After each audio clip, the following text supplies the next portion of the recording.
Hey, real quick, before we get started, I just want to say thank you so much for everyone who nominated the School of Podcasting in the education category at the Podcast Awards. I just found out we have made the slate, and I'll let you know when it's time to vote. Thanks again. I really appreciate that. Today on episode number 315, we've got a really cool Because of My Podcast story. We're going to go back and look at another reason why you should pay attention to the title of your show. We're going to look at the whole multiple websites updating. We've got some answers on that. We're going to talk about, is Blab.Im going away? We're going to thank someone for a podcast review. And then we're going to dig in deep to some of the tools you can use for podcasting. If you've ever thought about using a compressor or a noise gate or a de-esser, we're going to explain those in plain English. Hit it, ladies. The School of Podcasting with Dave Jackson. Podcasting since 2005. I am your very own personal podcast coach, Dave Jackson. Thanking you so much for tuning in. If you're new to the show, we talk about all things podcasting here, and only those things podcasting, so it's kind of a little bit of both there. What I help you do is massage your message. I help you tackle the technology, face your fears, and flatten that learning curve. And how do I do that? Well, I've been helping people understand technology for over 20 years. And before you know it, hey, look, you're in iTunes and you didn't even get a scratch. Now, if you're interested in joining the School of Podcasting, you are here right at the right time, because registration opens on June 1st. And if you want to get one of those seats as they open up, go over to schoolofpodcasting.com/newsletter, and you will be alerted as soon as this opens. Now, if you're like, I don't know, Dave, this whole podcasting thing seems way too technical for me, go over to podcastingpuzzle.com. That again is podcastingpuzzle.com. Sign up there. We got a couple webinars going on over the next week that are really like podcasting 101. So if you've ever wondered, like, I want to know a little more about this, but I feel like I'm in over my head, we start at absolute ground zero. There are no stupid questions. We actually leave a lot of the webinar open so you can answer, or you can ask, and I will answer any question that you have. That again is over at podcastingpuzzle.com. I always like to start off with some success. And one of my favorite people, Corey Fineran, just a super nice guy. You may know him from the Podcasters Group Therapy podcast, and you may be wondering what the heck happened to it. Well, here's what happened to it. Check this out. Guess what I just did? I just handed my boss my resignation letter. This podcasting journey started 7.5 years ago. Now, I want to pause here for a second, because a lot of us want it to happen in 7.5 weeks. Corey's been doing this for 7.5 years. So how long does it take to grow an audience? Maybe a little longer than 7 weeks. He says, so I started this 7.5 years ago, and now it's allowed me to leave my job and start my own business. You've probably heard me talk about Ivy Envy. That's a podcast he does on the Chicago Cubs. And he says, and you hear him talk about that one more than the one he did for his employer. Since 2012, Corey says, I've been able to call myself a professional podcast producer, as my employer created a new position for me to do video podcasts for teachers to play in their classrooms to help high school students with disabilities in their transition from high school to life after high school, primarily through work and employment. Well, it says it turns out there's a huge need for this type of curriculum in schools all over the state of Illinois. And they've all started using that podcast. So he was like, wait a minute, everybody's like just chomping at the bit for his content. So he said, I saw a need, and last summer I started working on starting my own business, creating innovative and interactive online transition curriculum and marketing it to schools all over the country. Because remember, podcasting is a global audience. And in this case, he's just going for the U.S. So he says, after receiving contracts from school districts and cooperatives, I'm able to leave my job at the end of the school year. Many of the people in this group have influenced me, whether or not they know it, to take this very scary jump. People like Bob Zarul, Ray Ortega, Daniel Hayes, Nick Suberling, Dave Jackson, and of course his wife, Tawny Fineran, who has been insanely supportive over the last year as I've worked on building this. If you're curious on checking it out, he says you can check out his website at transitioncurriculum.com. So there you go. Somebody actually quitting the day job to make a living. Not again, if you notice here, He's not selling his podcast. His podcast help him identify A, his target audience, B, a need his target audience had, and so his podcast then led to a better product that his target audience needed. So he's not making a living from his podcast, he's making a living from the product that his podcast helped him create. See how that works? It's a interaction with your customer that allows you to get feedback so you know the product to make, that they just go, oh my gosh, this was made for me. So Corey, buddy, congratulations and best of luck. And I assume I'm going to be seeing you at Podcast Movement because, hey, it's in your backyard. All right, we're going to kind of back up a second. And I've talked about how important headlines are in the past. And when I say headlines, I mean your show's title, the title of your episode. And you're like, well, Dave, why are you doing a repeat? Well, you know how like in criminal files, if there's new evidence, they come back and bring it. Well, we have new evidence. And because I now work for Libsyn, which, by the way, Libsyn is libsyn.com, and you can get a free month there using the coupon code SOP. That's short for School of Podcasting. SOP free, all one word. And I get to see some mistakes that people are making, much more than I used to. And so what we're going to do is we're going to talk about here is in the past, I've talked about people starting off like your show title with like the date or the number of the show. Like it might be episode 26, May 23rd, School of Podcasting. And I'm like, nobody cares what the date is, things like that. What I'm seeing now, and I've never thought of this, are people putting the name of the show at the beginning of their show title. And why this kind of makes no sense is any place where you can see the title of an episode, like your website or in iTunes or in Stitcher, I'm pretty sure at the top of the page, you already see the name of the show. There's no reason to put the name of the show again in the title. And here's another thing to keep in mind that I discovered. On the Podcasts app from Apple, if you have not subscribed to the show, so think about this, somebody who is not subscribed, better known as your target audience, they only see 45 characters of your headline. Now, once they subscribe, they can read the whole thing, which is cool. However, until they subscribe, let's say that every title I put School of Podcasting, how to podcast. Today we talk with so-and-so, or today we talk about, 45 characters would give me School of Podcasting dash how to podcast today. Woo. School of Podcasting, how to podcast today. Woo. School of Podcasting, how to podcast today. Woo. That's it. Doesn't really make you want to click on it. You have to realize how valuable the title of your show is. This is what's sucking people in. The title of your podcast, the actual show, is really important, but so is the title of your episode. Now, here's the new evidence that I wanted to inject. Why do we care about this, Dave? Enough with the headlines. I had a client who had a respected media outlet that wanted to take his RSS feed and put it on their site. So basically put his headlines and links to his website on their website because it's valuable content. They tested this because you can easily put any RSS feed on a WordPress website. And what did they see? The name of his show and the date. The name of his show and his date. Well, that doesn't make people want to click on it. Instead, they should say like the name of the guest shares how to turn dog poop into gold or whatever it is that's going to make people click on it, right? And so they went back to the producer in this case and said, any chance you can, go back and change all of your titles? Because this isn't going to really, it's not doing it for us. So that's why I'm bringing this up. If you want a free resource on how to write better headlines, go out to schoolofpodcasting.com/headlines.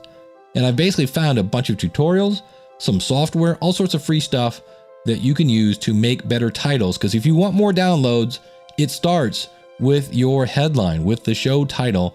Check it out, schoolofpodcasting.com/headlines. A couple episodes ago, I mentioned how I was kind of frustrated because it seems like every time you log in, WordPress needs updated. And when you have multiple sites like I do, you just spend a big chunk going, okay, next one. And if you forget, here's the problem. If you forget to update a website, you're leaving it open to being hacked. And so I said, hey, does anybody know? There are a couple of these. I've never used them. So Paul, who does his website is self-publishing-journeys.com, had said, because I'd asked about Managed WP, and he said, I have 7 websites that have been using Managed WP for a couple of years now. He goes, and I love it. It's very easy to update all sites at once. He gives you immediate admin access to all sites without logging in. And it's very simple to add and take new WP installations. And then they have this dynamic pricing. So he loves it. Daniel from the Audacity to Podcast.com says, I use iThemes Sync, which I didn't even realize existed because I am familiar with iThemes. He says, but here's another one. You should also check out Jetpack's built-in module for plugin updates. He says, then you can go to WordPress.com, and it might be /plugins, something like that, but something with WordPress.com, and update all your plugins from there. Now, it's not as thorough as iThemes Sync, but it's free with no limits on how many sites. So thank you guys for chiming in. I'm probably going to play with one of these here as we go along, but when in doubt, I've said, ask your audience, and I did, and I thank you both for chiming in. Every Saturday morning at 10:30 Eastern Standard Time, I do a show called Ask the Podcast Coach. Now, a couple reasons why I do this is, well, some people, when they go to sign up at the School of Podcasting, and they see how much it is, they're like, I can't afford that. And I'm like, oh, but it's going to save you so much time, and it's going to save you so much headaches and all the other things. And they go, just not right now. And I'm like, okay, that's fine. I offer basically free consulting every Saturday at 10:30 Eastern Standard Time. You just got to get up at askthepodcastcoach.com/live. And I've been using a platform. I've used a bunch over the years. I've used Mixler. I've used Blog Talk Radio. I've used Google Hangouts. I've used, I forget the one telephone thing we use, callinstudio.com. I've played with a lot of different technology. And when we found Blab.Im, we loved it because you can, in theory, bring people in and out fairly easily. It records it, and you can have up to 4 people in a group at one time. Well, this past week, the CEO stated that Blab is not doubling down on broadcaster tools. Now, we're not exactly sure exactly what that means. That's like me going, well, I'm not going to double down on product reviews. Well, does that mean I'm not going to do them at all? Does it mean I'm not? Well, it's kind of vague, right? And the problem is you have people who have, unfortunately, invested a lot of time and resources into Blab, which, okay, but it's a free service and it's in beta. And basically they built this thing and said, hey, kick the tires on this and let us know what you think. Well, they want to focus more on people that are, for lack of a better phrase, they're just hanging out. They're not really doing a, quote, show. So it's just like the drunk girl at 2 a.m. who's sitting there going, now, me personally, I'm like, that's your target audience? Because when I see people hanging out, I'm not thrilled with it. But on the other hand, I guess because of the stats, those blabs, and that's what you call them, had people staying around longer because it was a train wreck. I don't know. But so we talked about this on the Ask the Podcast Coach show, and we came up with a couple of things. Now, we don't really know what this means. And this is where one of those things, don't leave your audience asking, what does that mean? Say it straight to the point. I always use the analogy, I think I've said this to you before, the cable guy. When the cable guy says, well, we'll be there sometime between 8 and 3, you're like, because you can't do anything. You can't leave because the minute you leave, they're going to show up. Whereas if you said, look, we're not going to get there till 2. Okay, sure. You wanted them there at 8. But when you say we're going to be there at 2, now they can do something from 8 to 2 instead of sitting there going, I wonder if they're going to get there. So when it comes to customer service, giving them bad news is not fun, but at least you're letting them plan on what to do. So I wish they would do that and just come out and say, here's what we mean. Because they say we're not taking away things now. Okay, well, what does that mean? What are you taking away and when are you taking it away? So I can plan. So to me, it's kind of bad customer service. But on the other hand, I guess I could stop not paying them, but I don't pay for them. So I'm not going to not pay them anymore. That's it. No more nothing for you, Blab. So what we think it might mean is they can't make it reliable. Blab has had some big names come in, and when they do, like Gary Vaynerchuk, and I think somebody said Tony Robbins was in there one time, it just crashes. It just blows up.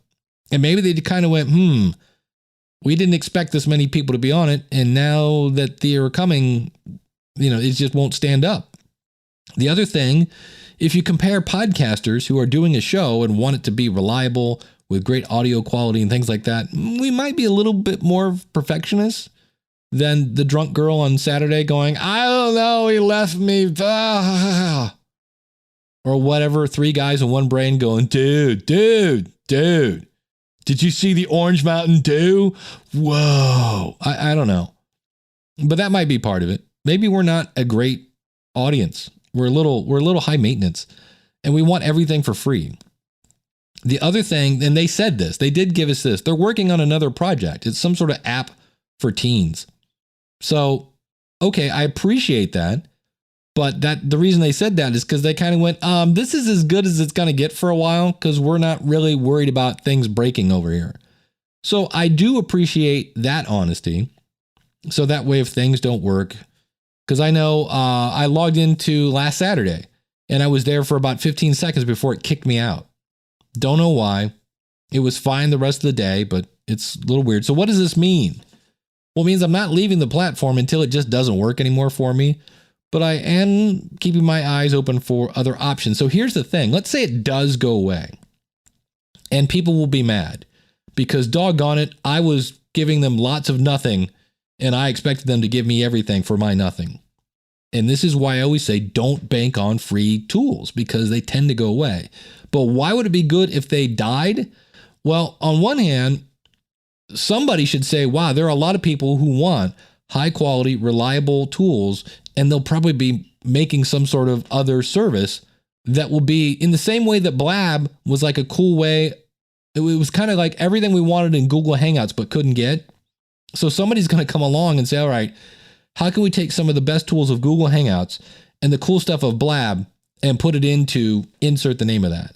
So if this goes away, I'm not really that worried because somebody will come up with something because there are obviously people that want a podcast, want an easy way to bring people in and out, want to be able to record and stream it live.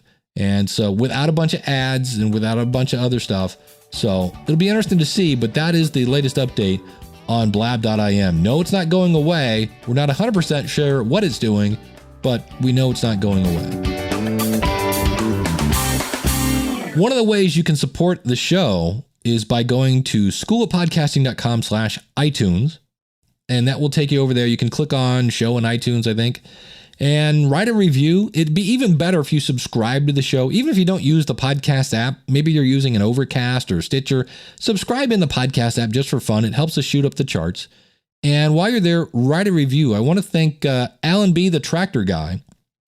He wrote a review and said, hey, what a fantastic resource this show has been for me. I'm a 51-year-old professional in the entertainment industry. I knew nothing about podcasting when I decided to have my own show. The School of Podcasting has and will continue to be my GPS. Great podcasting source. Thanks, Dave, for doing your homework. Alan Brewis, Tailgate Entertainer, from Alan B., the Tractor Guy. So, Alan, thank you so much. I'll have to check out the Tailgate Entertainer. And, of course, I had this review sent to me through a service I use called My Podcast Reviews. If you're interested in that, check it out at schoolofpodcasting.com/M as in Mary, PR, better known as My Podcast Reviews. So schoolofpodcasting.com/MPR.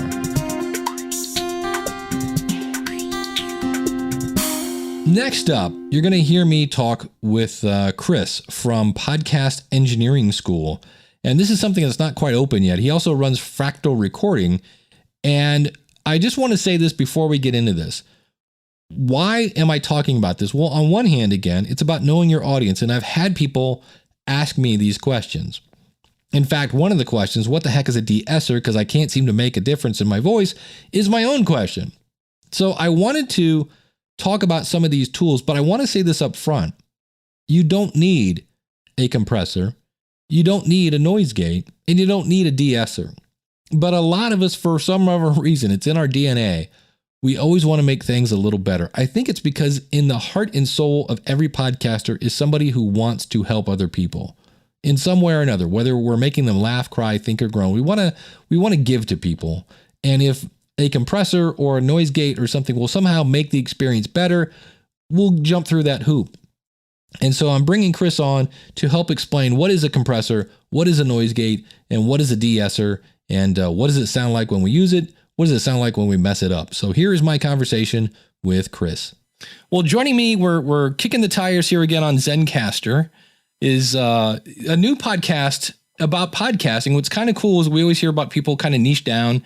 So Chris Curran is with us here, and he's got a school that's not open yet called Podcast Engineering School, but he's already got the podcast going. So he's attracting those gearheads that want to just talk gear. So if you love gear talk, you got to go over to podcastengineeringschool.com and check out the podcast. So Chris, thanks for coming on the show, buddy. Thanks for having me, man. You were my guest a few episodes ago. We had a great time.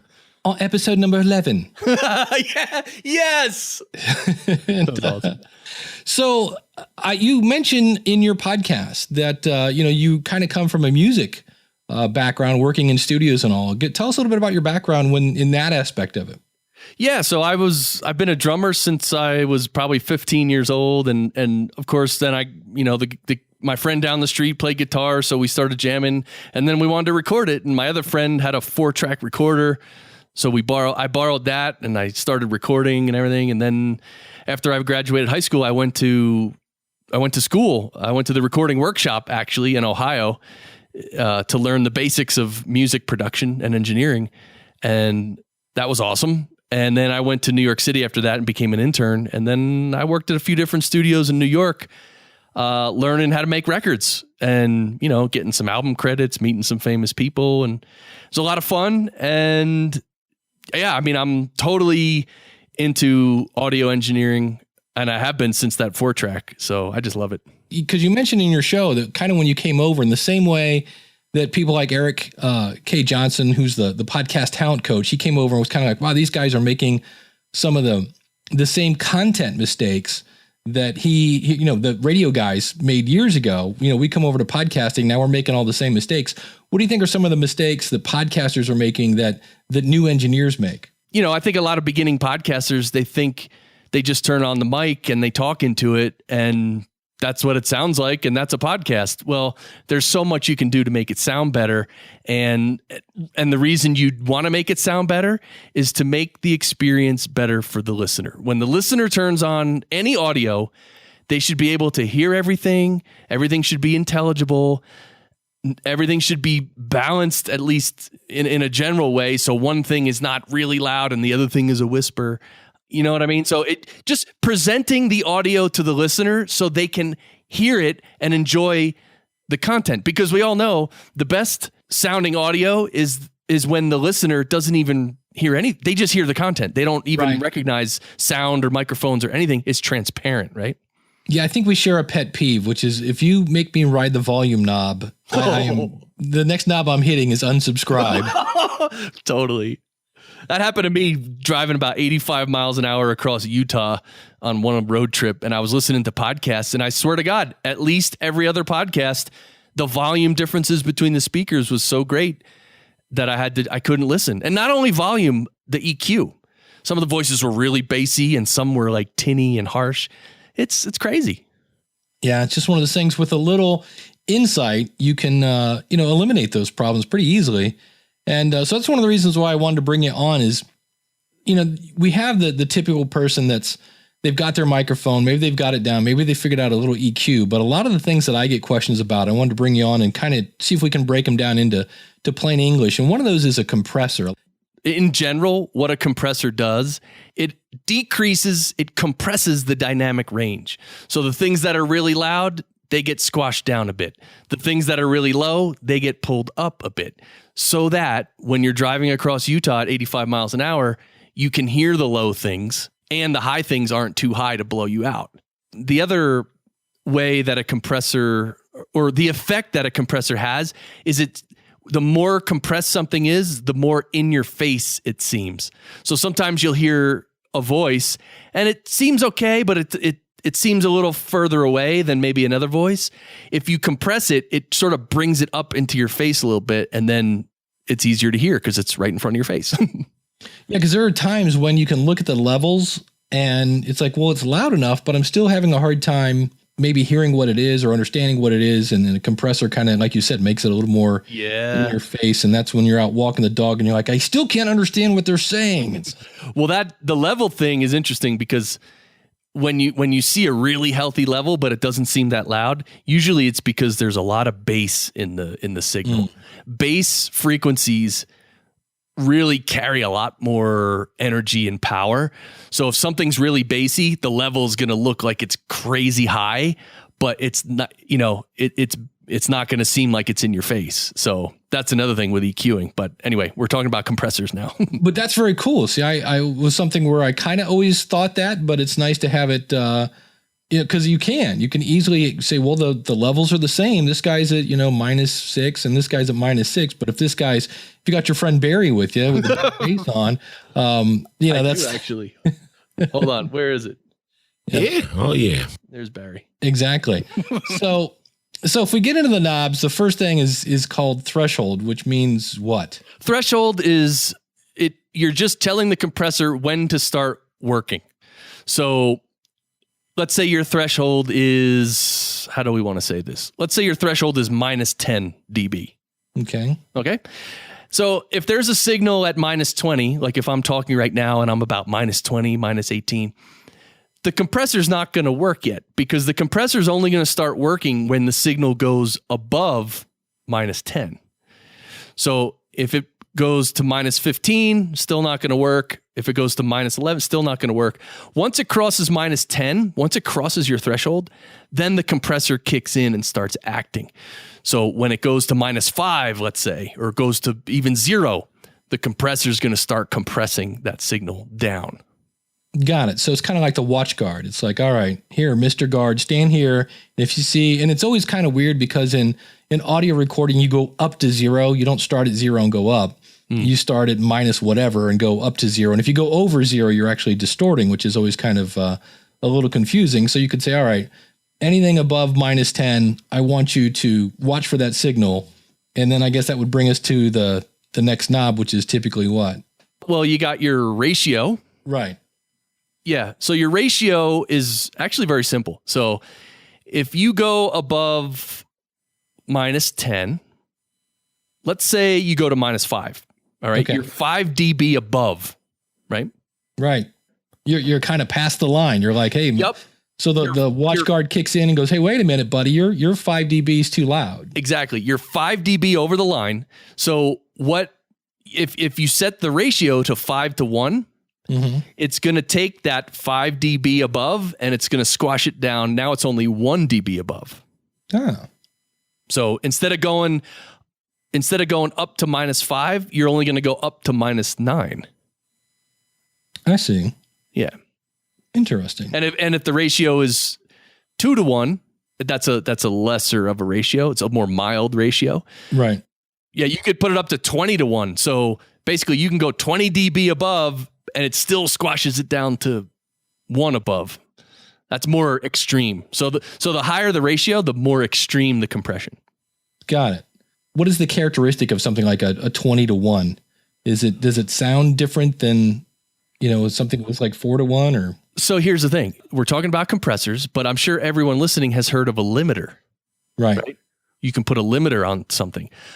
A limiter is basically a compressor with a ratio of infinity to 1. So they call it a brick wall. Right. So you can't get past it. It's a limiter. It's just boom, there, done. So if you turned your ratio up to infinity to 1, then let's say -10 is your threshold. That's the threshold we're using. you would reach minus 10, and as soon as you try to go past, the limiter would say, it would just cap it at minus 10. You would never go above minus 10. So that is a limiter, infinity to one compressor, basically. So the higher the ratio, the more extreme the compression is. And that can sound different ways for different things. It's hard to talk about. How would somebody know what ratio to use? Is it a matter of how dynamic their voice is, or why would I choose 2-to-1, 4-to-1, 8-to-1? Yeah. So, in general, you have to play with it and figure it out. But I would say for compressor, probably 4-to-1 is about average. So when you start messing with your audio, I would put the ratio on 4-to-1 and see how it sounds, and try to, like any effect or processing you do with audio, you got to mess around with it. You got to completely overdo it. So maybe you start at 20-to-1 and you jam, you put the level way up and you see it compressing like a zillion dB and hear how it sounds. Then go back to 0. Go back to normal, what they call normal. No effect means normal. And then try 4-to-1 and try a little bit of level, and you just got to hear it. So I would start 4-to-1 is a good ratio to start at. That's really, and that's a key point with any kind of effect.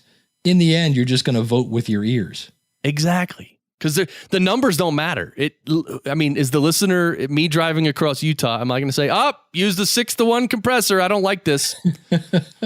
No way. I don't even know. I would stay subscribed, but he wasn't going 4-to-1, so I'm done. Oh, he's one of those 6-to-1 guys. I don't like them. Yeah, exactly. All right. So do we have any other knobs typically on a compressor? Well, you have your attack and release times. Okay. Those are actually very important as well. So I always took it as the attack button was, so we have our watch guard there waiting at minus 10. Yep. The attack is like how, I guess you could say, how fast he reaches out and smacks people. Yes.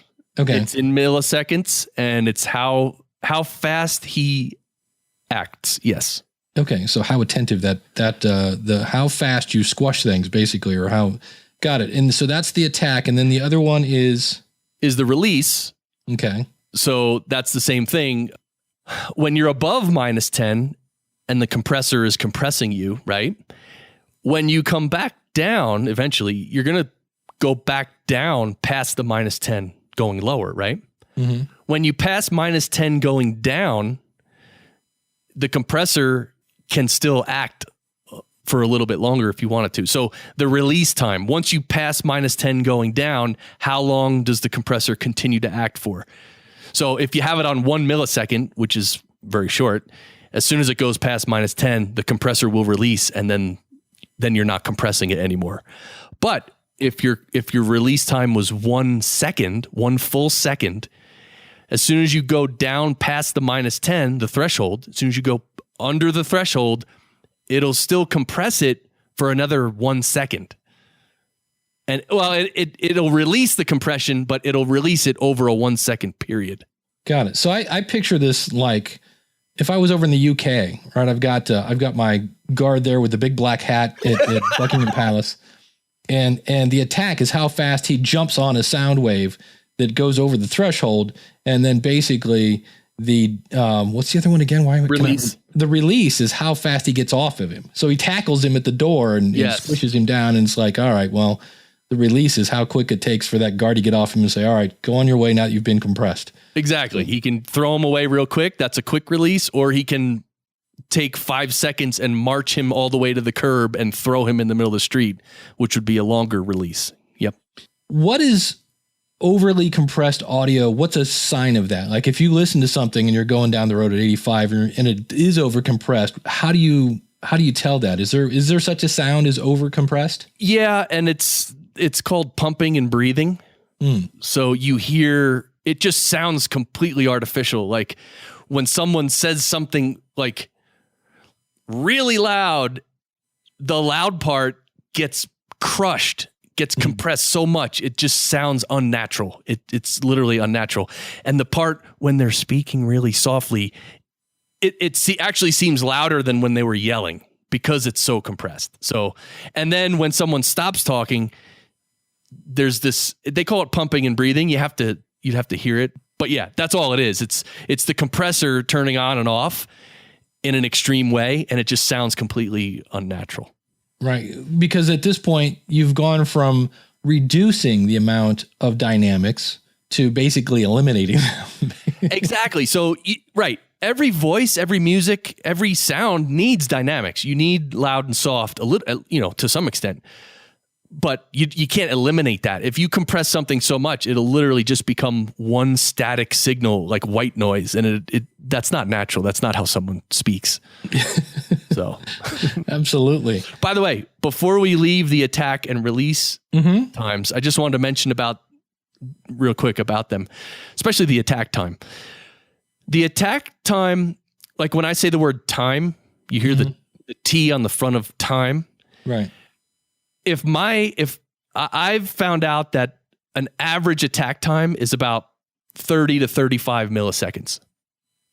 So it'll cut off some of my T, or it'll start compressing the tip of the T, but it won't compress at all. Like if you had 1 millisecond attack time, as soon as I said T, like the whole T would be compressed, and it actually loses some intelligibility, some crispness. You can actually make it sound duller, like less biting. But you don't want to do that because you need to hear the T's and the S's and all that. So 30 or 35 on the attack time is about standard. If you go higher than that, it even lets more of the T go by. So the T is more pronounced. So it's like the tip of the signal, the attack time, you kind of play with the attack to contour the tip of the signal. Like when I say, hey, or T, like it's different when you adjust the attack time. The release time is, if you put the release time, let's say on 1 millisecond, really short, that's when you get a more in-your-face type of compression. If you put the release time as really long, like even on the radio sometimes, like terrestrial radio, because they have these limiters before things go out on the air, and their release time there is probably 3 or 4 seconds, because there's some times in a song when you can hear when it gets soft, like it gets soft, it gets really soft, and then slowly the sound rises up to become louder. Yeah. So when the release is really long, that's when it sounds a little more distant, not so much in your face, and it also helps level out big differences. Like for instance, people use Auphonic, right, to do their leveling for them. You can take a track with different speakers, varying levels, and Auphonic will sort of raise and lower, well, mostly raise people's volume to be with everyone else's. If you were to use a compressor with a long release time, that would do something very similar, actually. Very cool. Yeah. Well, speaking of that, because we said how compressors we kind of figured out how they make louder things, how they kind of squish them down a bit. How does a compressor make things that aren't loud enough louder? So it's relative, right? It doesn't actually pull up the low signal. Ah, okay. It compresses the high signal. But what happens when you use a compressor is you're reducing the overall level of the signal.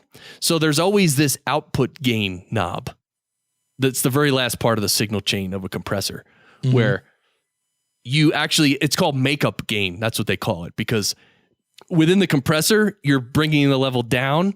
So the last step is to bring the gain up so the output of the compressor is line level, is regular level.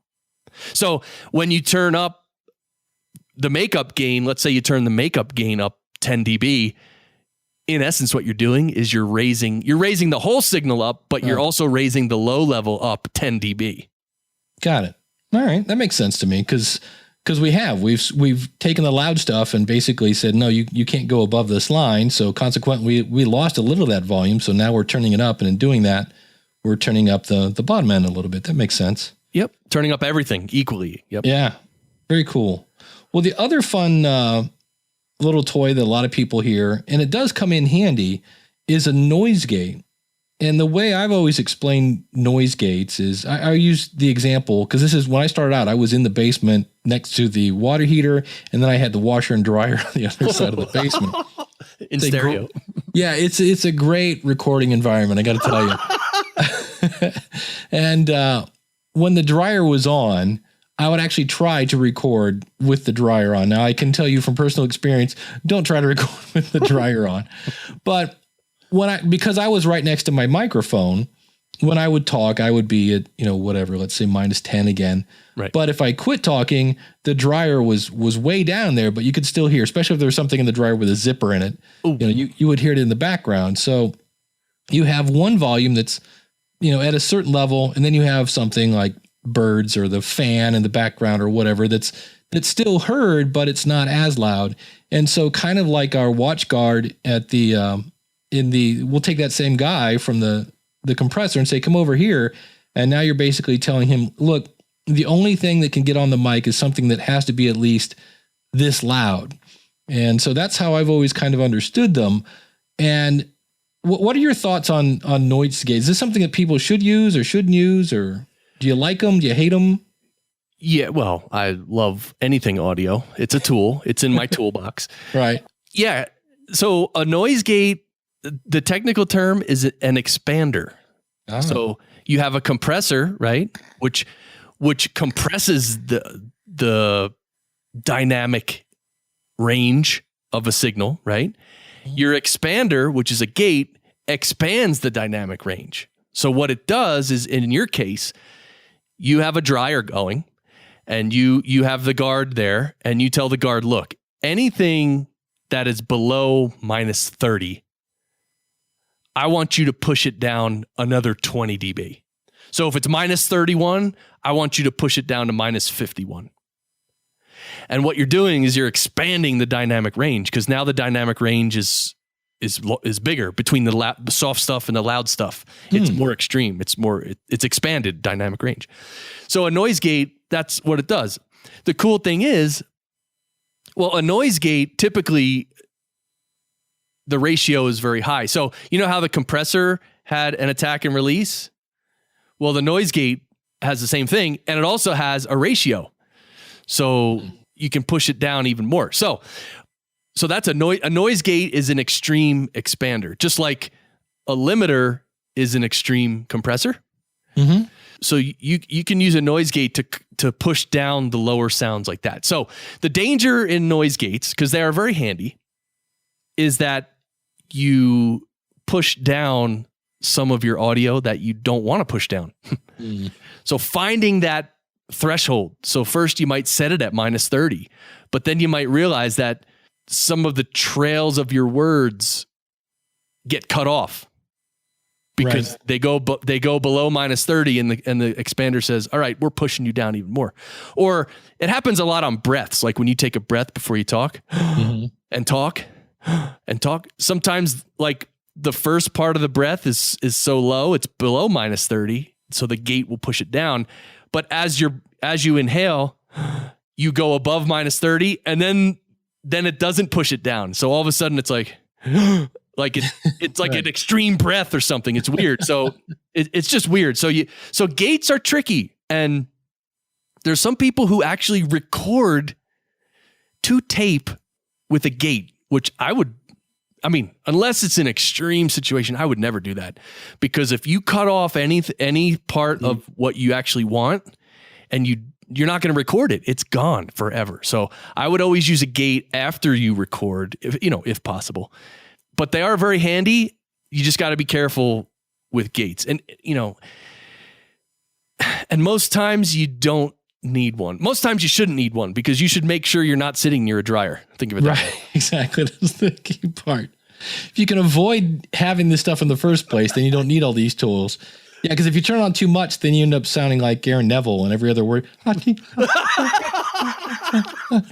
like, what? What did he say? I missed the first half of that word. He's fading in and out. I can't hear him. All right. Well, the last one that I myself personally do not understand, and I've had them on a couple different units, and I just turn the knob and I talk and I go, I don't hear this doing anything, is a thing called a de-esser. And so what guru is a de-esser? Yeah, de-esser, it actually takes S's and sibilant noises, sometimes T's, but S's, snake. You hear that S. Mm-hmm. Some people's voices, they pronounce their S's louder. They don't try to. It just happens. It's in the nature of their mouth and the way the air comes out of their mouth. The S's are more sharp and louder. When you record people who have those loud S's, it can actually, upon playback, be very harsh. Like it'll almost hurt your ears. Like every time they say S, it's like, ooh, you cringe. It's like, ooh, that's sharp. It's like it's chopping off the top of my head every time this person uses an S. Right. It's too harsh and it's distracting. So a de-esser literally removes it softens the level of those S's. It brings it into a normal level of an S. Now, you can't get rid of the S's totally because you need the S's and the T's and the sibilants. You need that for intelligibility. But if it's too high and it's harsh, and it'll hurt your ears, really, is what it does. So a de-esser is simply a compressor, but it only acts in a very narrow frequency band. And the S's for a male, the average range or the harshness range of an S for a male is typically 5K to 7K, 5,000 hertz to 7,000 hertz, somewhere in there.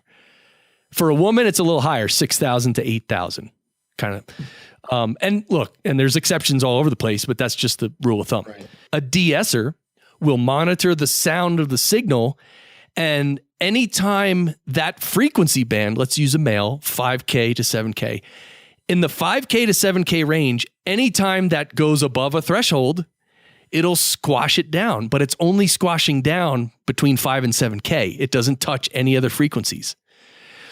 And so you have to set the level of the de-esser so you're compressing that sibilance just enough, but not too much. Because if you put it down too much, then you lose intelligibility. If you don't de-ess it enough, the S's are harsh and they hurt your ear. So that's really all it is. So a de-esser, you have to set the frequency, and you play with it for each voice. Maybe for my voice, it's 5,900 hertz, maybe. I don't know. Maybe for one of my female clients, it's 6,200 hertz. I don't know. You can actually find it. You can use an EQ and sculpt out frequencies and hear where it's the most harsh and go, oh my God, that's harsh. Then now you know where to set your de-esser. So you set the frequency and then you actually set the gain reduction level. So there's that threshold. You just pull it up and down. And with a de-esser, you can, like a compressor, you can see how much it's compressing. So you want to compress that frequency range enough, but not too much. Got it. And it's one of those things you mentioned. You may not need a de-esser. If your S's aren't harsh, it may not, you may be twisting a knob going, I don't hear any difference. And it's the reason why is maybe your S's aren't chopping off people's heads because they're, harsh or whatever. Well, the de-esser will work on every signal and every voice. But yes, most voices do not need a de-esser. Here's another thing you might have noticed. Someone who usually does not need a de-esser, maybe they're on a certain microphone or whatever, but after they're recorded, you turn up, you EQ it and you crank up the high frequencies a little, and then you hear the S's come alive. So sometimes when you're processing a voice, you need to add some high frequency because you need more sibilance and intelligibility. And you can bring down the bass as well. We can do a whole show on EQ, but so if you add high frequencies, though, sometimes you're adding to the S's, the sibilance, and sometimes you'll need to add high frequencies to make it sound good. But then after that, you'll need to de-ess just to make sure it doesn't sound harsh. Yes. Well, and that again goes back to if you can record it right the first time, then you don't have to tweak so much afterwards. So that's true. Yeah. Well, recording it right the first time is always, that's the cardinal rule of recording engineering, actually, is record it right the first time. That's why in the studios with music, they'll spend a day figuring out which vocal mic is the best for a singer. Like they won't even record anything. They'll just do testing for half a day with like 7 different mics and hear it and do this and figure out, okay, this is the one mic. Because in that scenario, you want to choose the right microphone so you don't have to EQ the crap out of it later. Right. Because EQing should only be done as a fix in theory. Yeah. If you record everything with a nice balance of frequencies that is pleasant to your ear. You don't need to EQ. So if you can find the right mic or record it properly, then you don't have to fix as much afterwards. Simple. Absolutely. And that's, like you said, EQ is something we could spend a whole nother show on. Yeah, I'm telling you, but I just about EQ real quick. Learn to know the frequencies, learn to know the different bands. Like now you know the DS, where the sibilance is, learn where the presence is, learn where the mid range is, the low mids, the mud, the low, the super low. And what happens is the more you learn frequencies, you'll be able to EQ things much faster. Absolutely. And it's not open yet. You're building it as we speak, but you're going to be opening up a school that's going to be teaching a lot of this stuff, and that'll be at podcastengineeringschool.com, coming soon to an internet site near you. Actually, it's going to be in person. So my idea for the school was, well, I could teach podcasters how to launch their show and how to use certain audio equipment. But now I'm settled on teaching people how to actually have a career as a podcast engineer and producer, whether they want to get a job doing it or whether they want to start a business doing it, right? There's a lot of podcast production to be done in this world that people are looking for podcast engineers. Amazon posted jobs for it. Panoply did. And people are looking. I mean, that's how Forbes found me. They found me on LinkedIn. And they were looking for a podcast engineer, and they found me on LinkedIn, and they called me, and I ended up getting the gig. That's a beautiful thing. Yeah. So it's there. So the courses I want to teach, I want to actually do in-person stuff with equipment. I want to get a bunch of gear, a bunch of compressors and EQs and everything, and a bunch of mics and digital recorders. And hey, let's, maybe it's a week-long course in person. I don't know. Maybe we get really into it. And by the time you leave, maybe you'll know how to do everything, not only set up your studio, get all the levels, everything. My dream is to put one of my students who graduated in a room with a bunch of equipment and say, build me a studio and make it sound good. Not build a studio, but put the equipment together. Right. And make it sound good. And they should be able to do that. Well, that'll be cool, because that's half the fun is that is another thing. I mean, you can take video of stuff, but it's just not the same as turning a knob and hearing it change, in your headphones and things like that. That'll be cool if it's in person. Yeah, I totally want that. In fact, for Podcast Movement, I wanted to do like a break, like a separate thing, like a half-day thing, either before or after Podcast Movement, but I couldn't organize it in time. I still don't know how I'm going to do it. So next year or in the fall. I'm saying the fall. Any fun tales from the studios? We get ready to wrap things up here. Anything you've done or got to play with people or anything that you're like, oh, that was a cool experience, or anything you want to share from behind the glass? Oh, you mean back in the day with music? Yeah. Oh, well, I worked with this engineer named Nick Didia. He recorded Stone Temple Pilots and Pearl Jam and lots of others. And I mixed a couple records with him. I was the assistant engineer. He Orange 9mm, God Street Wine. And it was cool working with him because we were mixing these records, and, he's like, hey, Stone Temple Pilots is playing the Beacon Theater. You want to come with me? And I'm like, okay. We sat like third row.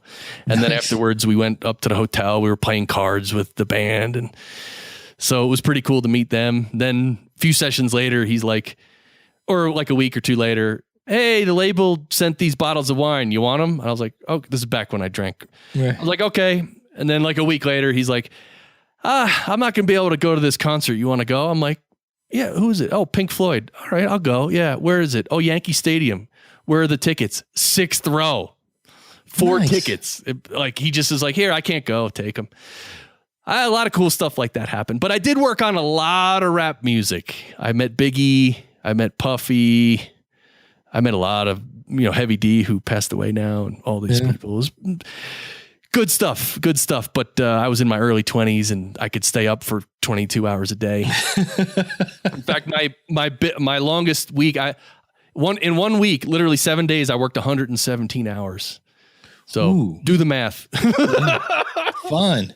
Yeah, crazy stuff. But and if somebody goes, well, this guy's doing Forbes, maybe I should have him work on my show. Where can people find your services at?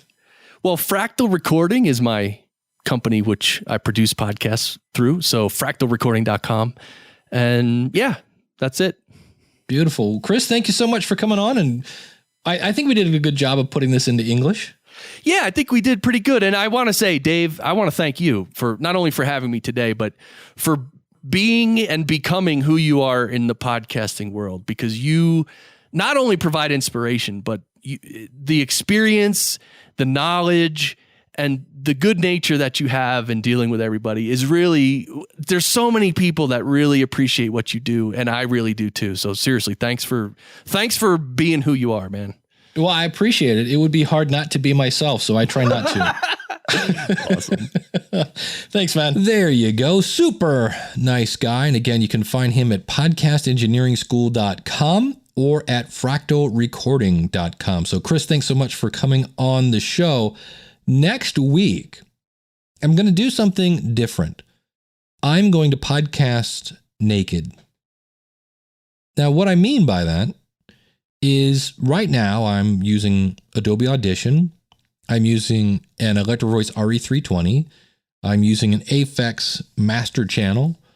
And let's see, what else am I using here? I'm using some effects in Adobe. Next week, I'm using an Audio-Technica 2100 and Audacity, and I'm not going to use a single bit of effects or anything. I'm going straight from microphone directly into the computer so you can hear what it would sound like if you'd started a podcast with $60.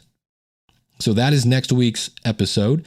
If there's anything you'd like to hear on the show, I would love to hear from you. Go over to schoolofpodcasting.com/contact. If you'd like to subscribe to the show, I do again appreciate every review. Just go over to schoolofpodcasting.com/subscribe. And lastly, don't forget, we've got a couple more webinars coming over. Go to podcastingpuzzle.com, sign up. And if you're a person that's like, just want to get their toe wet, have a couple questions about podcasting, it's a free webinar. All I need is your email address, and no, I'm not going to spam you.